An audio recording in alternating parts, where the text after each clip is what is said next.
சீஷர்கள் எத்தனை நாள் காத்திருந்தாங்க பரிசுத்த அபிஷேகம் பெறுவதற்கு? ஏன்னா நான் ஒருத்தர் கேட்டேன் எத்தனை நாள் காத்திருந்தாங்கன்னா அவர் சரியான பதில் சொன்னார், 10 நாள் அப்படின்னு. 10 நாள். எத்தனை நாள்? யார் 40 நாள் சொன்னது? மேல் வீட்டறையில எத்தனை நாள்?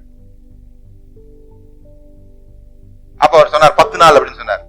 நான் சொன்ன அந்த வசனம் எங்க இருக்குது எடுத்துக்காமி அப்படின்னு. அவர் தேடுறாருங்க தேடுறாருங்க தேடுறாருங்க தேடுறாருங்க தேடுறாருங்க. அப்படி ஒரு வசனம் பைபிள்ல இல்லவே இல்லைங்க. அது எப்படி ஆச்சுன்னு சொல்லி சொன்னா 50வது நாள்னா என்னது? அந்த கோஸ் பென்டெகாஸ்ட் அப்படின்னா 50ன்னு அர்த்தம். அப்ப இயேசு உயிர்த்தெழுந்து 40 நாள் எல்லாருக்கும் தரிசனமானார். 50வது நாள்ல பரிசுத்த ஆவியானவர் மேல இறங்கி வந்தார். ஆகவே நடுவுல 10 நாள். இப்படி கணக்கு சொன்னத இவர் வசனம் இருக்குது நம்புறார், தேடுறாரு. நான் சொல்றேன் அப்படி இல்லைங்க, இல்ல நான் வாசித்திருக்கேன். இந்த மாதிரி இல்யூஷனா நாம இருக்க முடியும்னு சொல்றேன். அங்க இருக்கு அப்படின்னு சொல்றோம். ஒரு ஐடியாவை நாம அங்க இருக்குன்னே நம்ப முடியும். ஒருத்தர் பிரசங்கம் பண்ணுமோ சொல்றார், கடவுள் நல்லவங்களை சோதிப்பார், நான் கைவிட மாட்டேன். கெட்டவங்களுக்கு நிறைய கொடுப்பார், ஆனா கை விட்டுருவார். இது உண்மை. இது பைபிள் இல்லைங்க. பைபிள்ல இவங்க சொன்ன மாதிரி தேவன் பொல்லாங்கினால் ஒருவரையும் சோதிக்கிறவர் அல்லன்னு இருக்கு. ஆனா இந்த தத்துவம் நல்லா இருக்குது. என்ன தத்துவம் நல்லா இருக்குது? நல்லவங்களை கடவுள் சோதிப்பார். ஏன்? அது எனக்கு உண்மையா தெரியுது. ஏன்னா என்ன சோதிக்கிறார்? நான் ரொம்ப நல்லவன். அதை ப்ரூவ் பண்றதுதான் இந்த வசனம்லாம். நான் ரொம்ப நல்லவன்றதை ப்ரூவ் பண்றதுதான். நான் ரொம்ப நல்லவன், ஆனா கர்த்தர் என்ன சோதிக்கிறார்.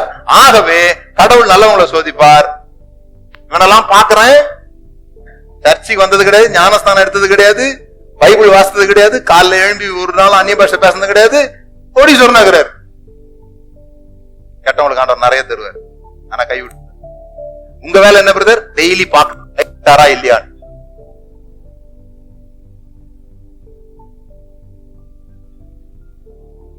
அப்படியே இங்க விடலனா கூட மாடி மேல மாடி கட்டும் மை டியர் மிஸ்டர், பரலோகத்தில் சொத்து உண்டா சொல்லுங்க சிஸ்டர்.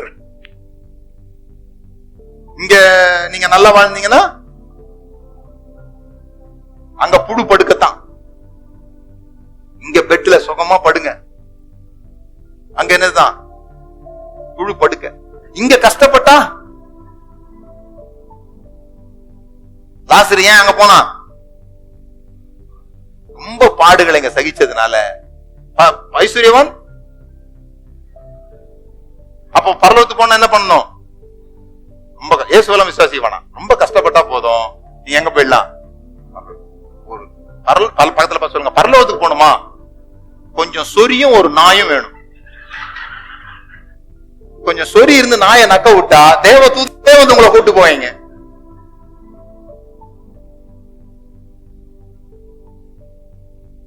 ஆனா அவன் நரகத்துக்கு வந்ததுக்கு காரணம் வேற சொல்லிருக்குது.